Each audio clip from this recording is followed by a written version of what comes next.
आप सभी मित्रों को हमारे YouTube चैनल बायोलॉजी क्लिक में वेलकम है। और आज हम लोग टीजीटी और पीजीटी बायोलॉजी के जो प्रीवियस ईयर के पेपर है उसको सॉल्व करेंगे। ये चैप्टर फर्स्ट है। पहला चैप्टर जो है उसका नाम है क्लासिफिकेशन एंड माइक्रोबायोलॉजी। ये आपके जो एग्ज़ाम होने वाले हैं टीजीटी पीजीटी के, उसके लिए काफ़ी आपको बेनिफिट होगा और इसी बेस्ड पे आपको तैयारी करने में आसानी होगा। और वीडियो अच्छी लगेगी तो प्लीज़ इसे लाइक कर दीजिएगा, चैनल को सब्सक्राइब कर लीजिएगा। पहला जो प्रश्न है, क्वेश्चन नंबर 1 ये है, who published genera plantarum 1862 to 1883।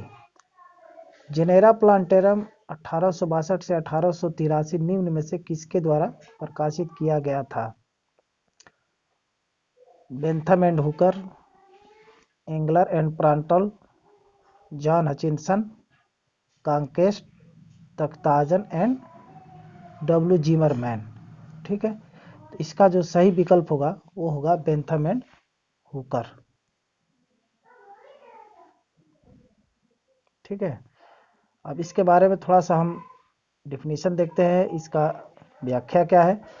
तो जेनेरा प्लांटेरम 1862 से 1883 नाम की पुस्तक बेंथम एंड हुकर द्वारा लिखी गई, जो 3 भागों में प्रकाशित है।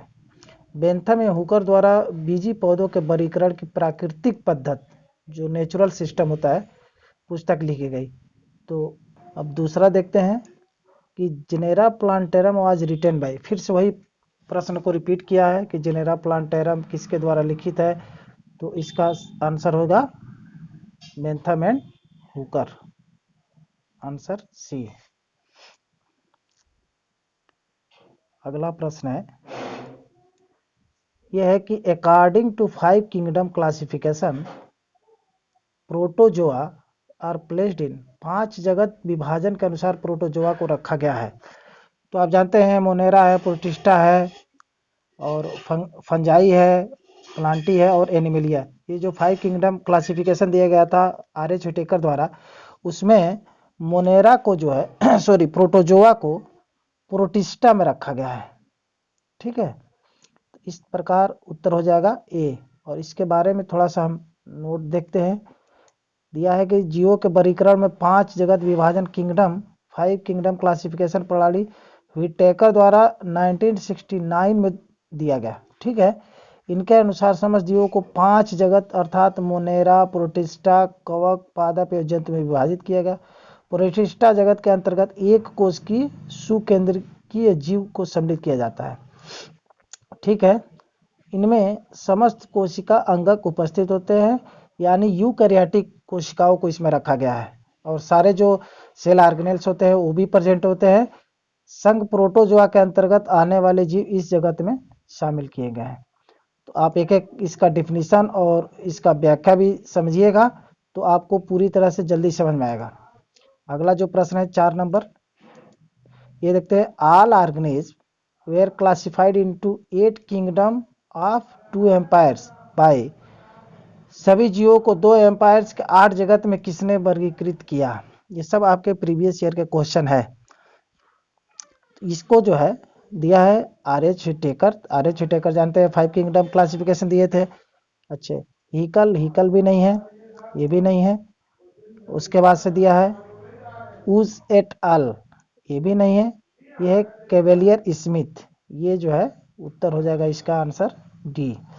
अब यहाँ पे थोड़ा सा इसका व्याख्या देखते हैं। व्याख्या दिया है, कैवेलियर स्मिथ ने जीवों को 2 एम्पायर्स या महाजगत, एक सुपर किंगडम में प्रोकैरियोटिक तथा यूकैरियोटा में, प्रोकैरियोटा और यूकैरियोटा में विभाजित किया। थोड़ा सा टाइपिंग वगैरह मिस्टेक हो गया है तो उसको आप लोग अंडरस्टूड कर लीजिएगा। बोएज एवं अन्य ने इसके जगह पर 3 डोमेन वर्गीकरण प्रस्तुत किया था। तो जो कैवेलियर स्मिथ है वो 2 एम्पायर्स या महाजगत सुपर किंगडम में प्रोकैरियोटा और यूकैरियोटा में विभाजित किया था, जबकि बोएज एवं अन्य ने इसको जो 3 डोमेन में वर्गीकरण को प्रस्तुत किया था। 5 नंबर क्वेश्चन देखते हैं कि border line cases between species and सब स्पेसीज आर कॉल्ड। जाति या उपजाति के बीच की कोटि या श्रेणी को कहते हैं। तो ऑप्शन है siblings species, semi species, super species और सब स्पेसीज। तो हम बता दें कि जो बॉर्डर लाइन दो जाति और उपजाति के बीच की जो कोटि होती है या श्रेणी होती है, उसको जो है हम रखते हैं सेमी स्पेसीज में। ठीक है, इसका आंसर हो जाएगा बी। और इसके बारे में थोड़ी सी हम व्याख्या भी देखेंगे ताकि पूरी तरह से आपको ध्यान पे बैठा रहे।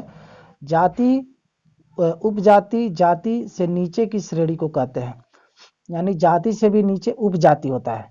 ठीक है, और जाति जो स्पेसीज जो उपजाति के बीच की श्रेणी को अर्ध जाति या सेमी स्पेसीज कहते हैं।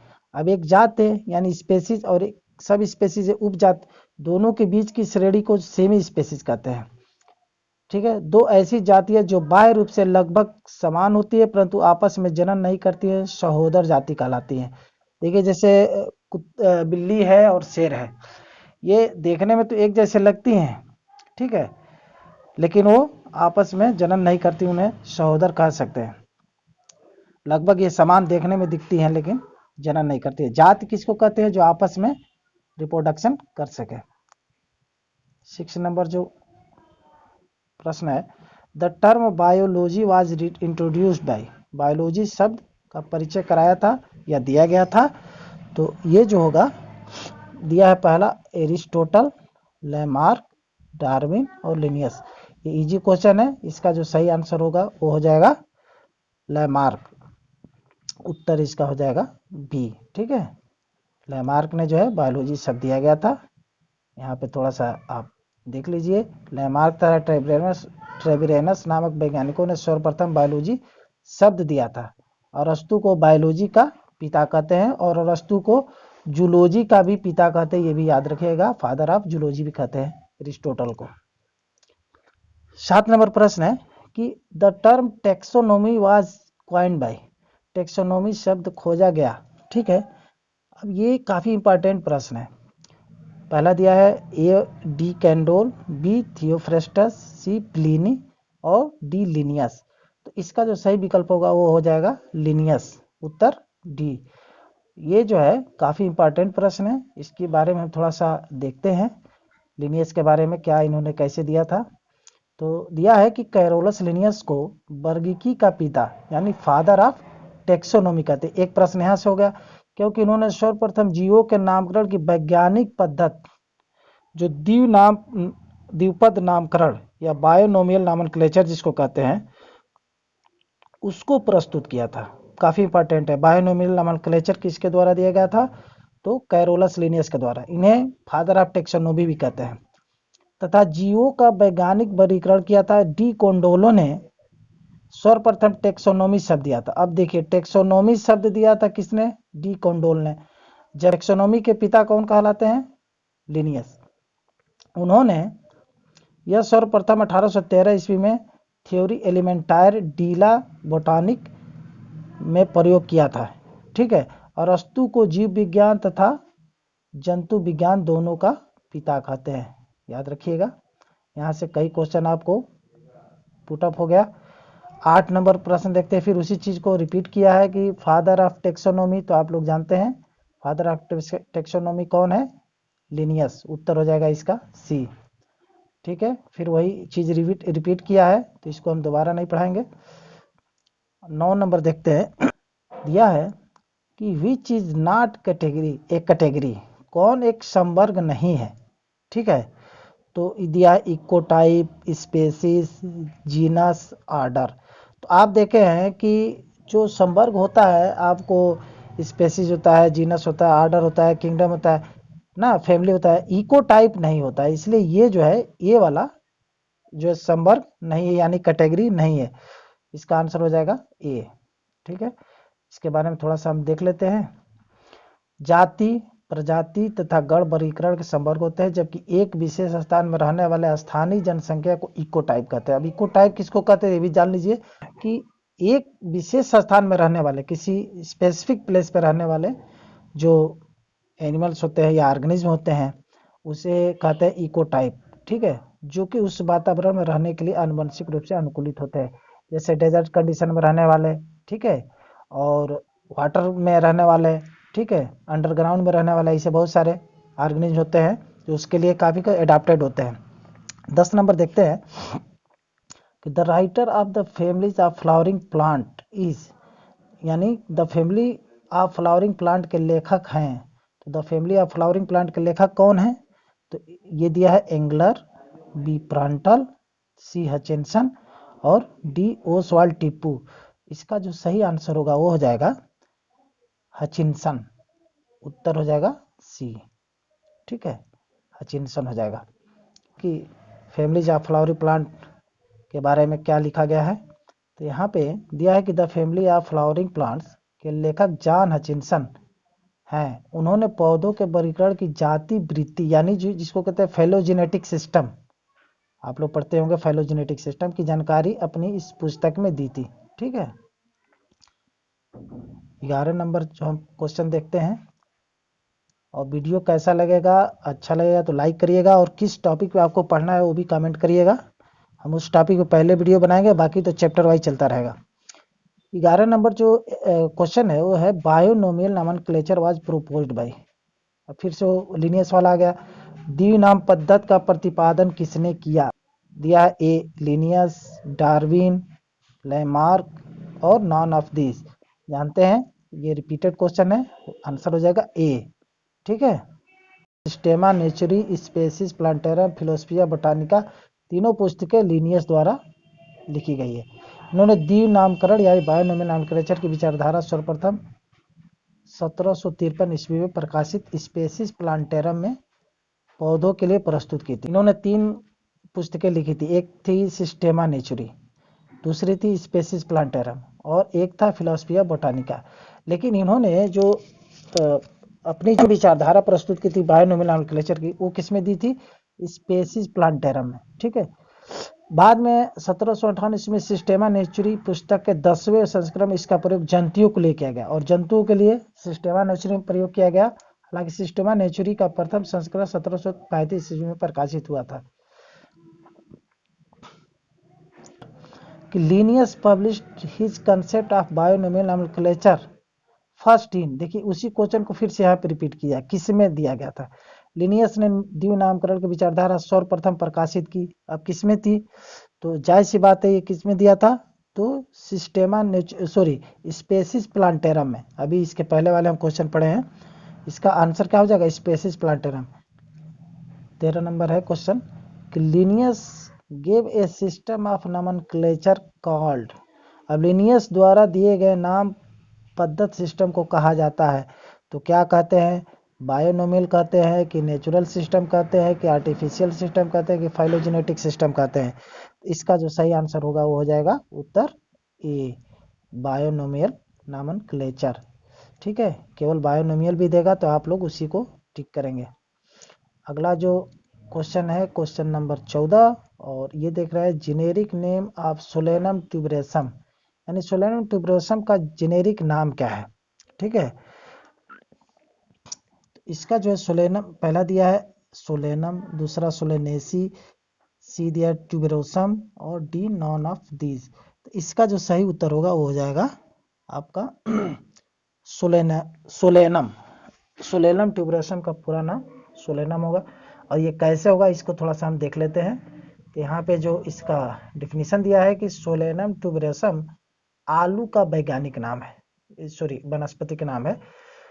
इसके जेनेरिक अर्थात जीन का नाम जो है होता है वो सोलेनम, तथा स्पेसिफिक जो अर्थात स्पेसीज का नाम होता है उसको कहते हैं ट्यूबरोसम, ठीक है। कहीं कहीं आपको टाइपिंग मिस्टेक मिलेगा, इसलिए सोलेनम ट्यूबरोसम आलू का वनस्पतिक नाम है। इसके जेनेरिक अर्थात जीनस का नाम क्या हो जाएगा?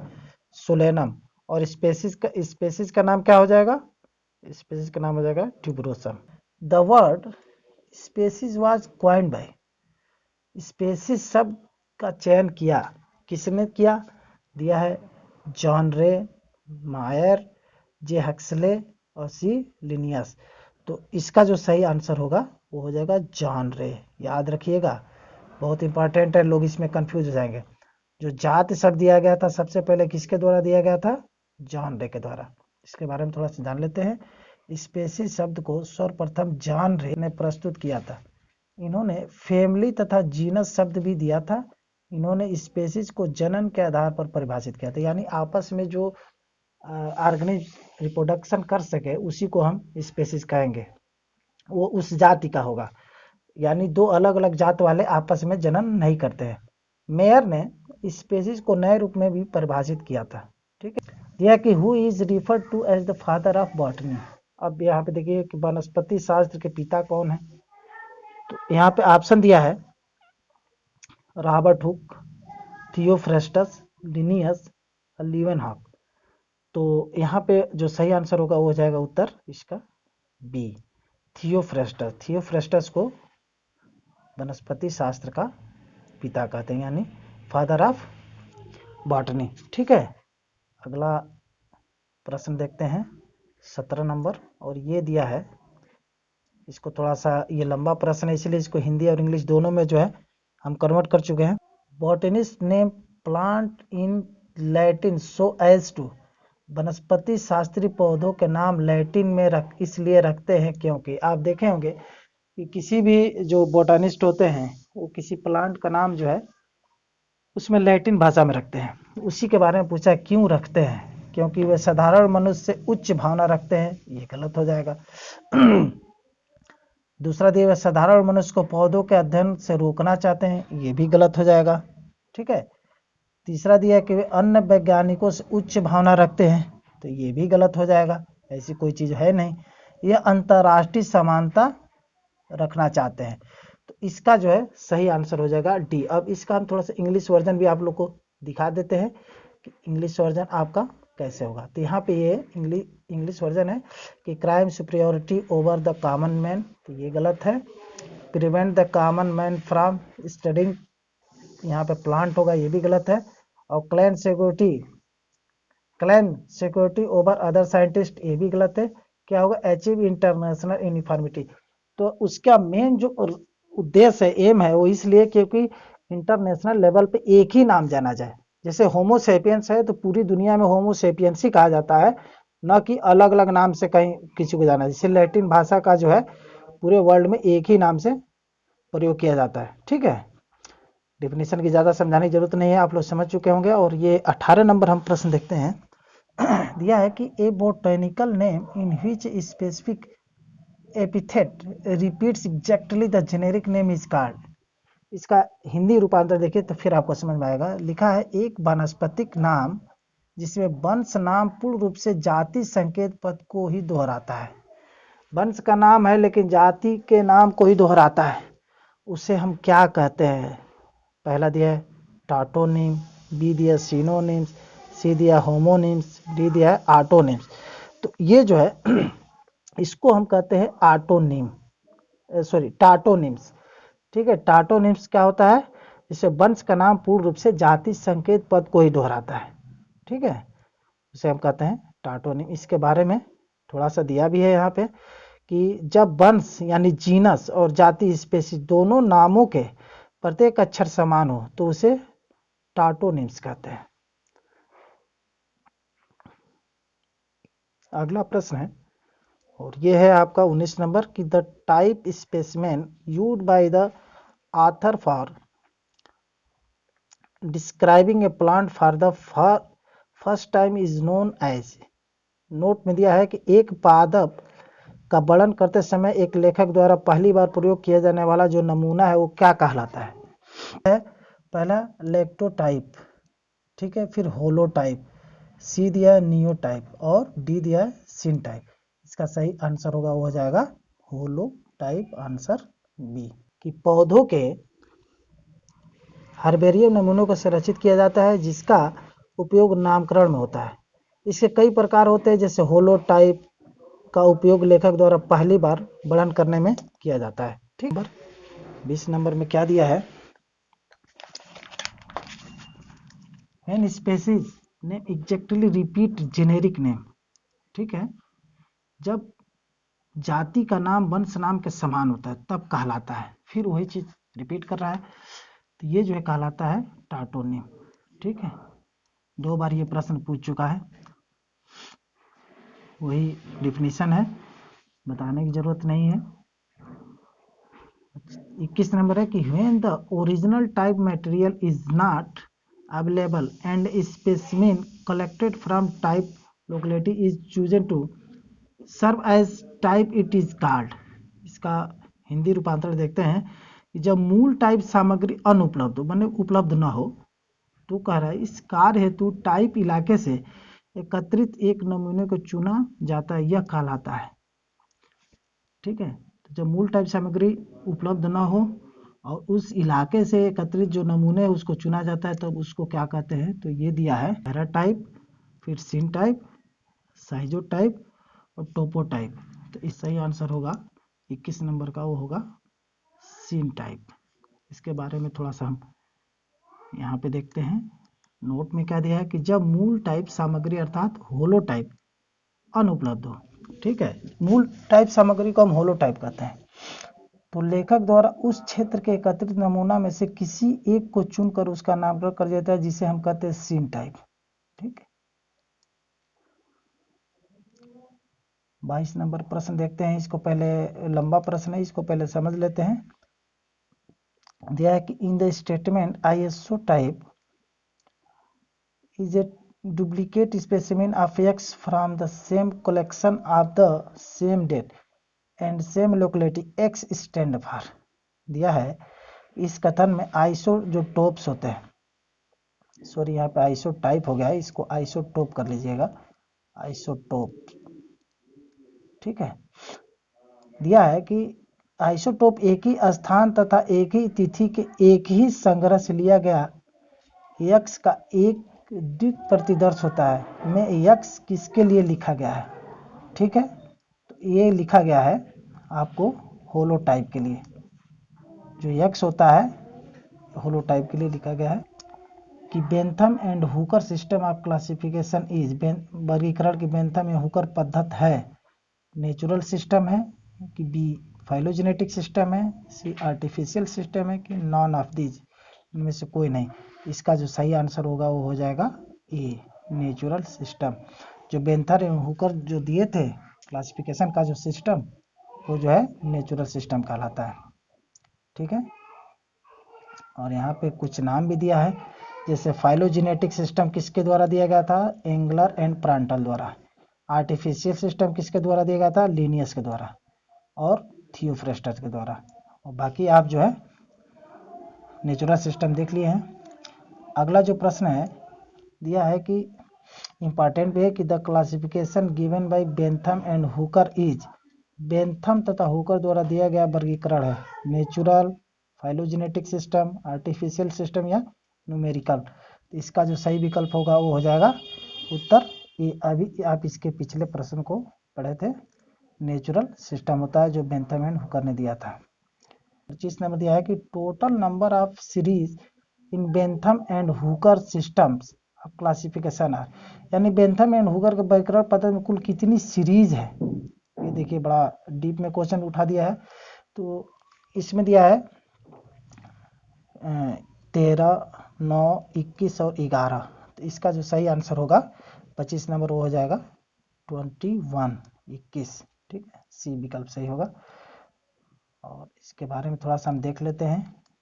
व्याख्या क्या है कि बेंथम या हुकर ने बीज युक्त पौधों को द्विबीजपत्री डाइकोटिल्डन और जिम्नोस्पर्म तथा एक बीजपत्री मोनोकोटिल्डन में विभाजित किया। इनके द्वारा प्रस्तुत वर्गीकरण में कुल 21 सीरीज हैं, ध्यान रखिएगा। इसमें 14 सीरीज द्विबीजपत्री यानी डाइकोटिल्डन्स के और 7 जो है मोनोकोटिल्डन्स के हैं, एक बीजपत्री वाले। ठीक है, तो 14 7 21 हो जाएगा। याद रखिएगा 21 में से 14 क्या है डाइकोटिल्डन और 7 क्या है मोनोकोटिल्डन्स के। 26 नंबर जो क्वेश्चन है देखते हैं कि who suggest 5 kingdom classification of organism, 5 जगत वर्गीकरण किसने प्रस्तुत किया। तो इसमें दिया है,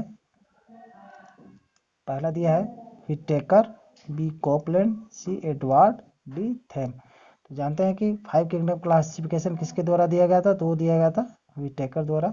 इसका ऑप्शन क्या हो जाएगा ए। कब दिया था 1969 में।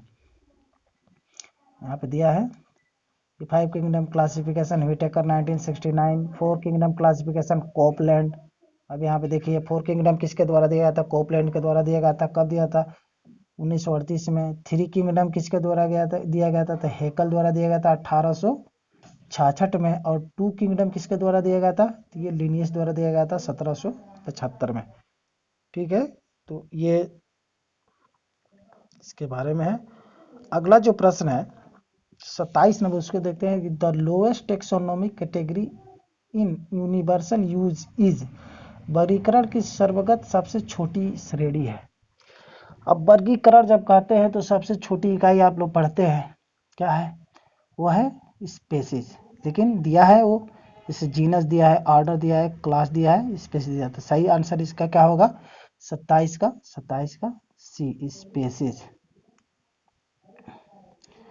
और इसके बारे में देखते हैं कि species, genus, family, order, class, ये इसका, और फाइलम, किंगडम, ऐसा इसके नाम है। सबसे छोटा क्या है इसमें से, सबसे छोटा है आपका देखना स्पेसीज। सबसे बड़ा क्या है, किंगडम। उससे बड़ा हो जाएगा डोमेन। ठीक, और इस वीडियो का लास्ट और आखिरी जो ये क्वेश्चन है, ये दिया है कि study of animal behaviour is called, जंतु व्यवहार के अध्ययन को कहते हैं। जंतुओं के व्यवहार के अध्ययन को क्या कहते हैं, तो इसमें दिया है एंटोमोलॉजी। ठीक है, कीटों का अध्ययन इसको कहते हैं, जो कीट होते हैं ना उसको कहते हैं कीट का अध्ययन, कीट पतंगे। फिर दिया है एथनोबायोलॉजी, व्यक्तियों, जीवों तथा वर्ण के संबंधों का अध्ययन को कहते हैं एथनोबायोलॉजी। ठीक है, और एक तो है इथोलॉजी, जिसमें जंतु व्यवहार का अध्ययन किया जाता है, उसको कहते हैं इथोलॉजी।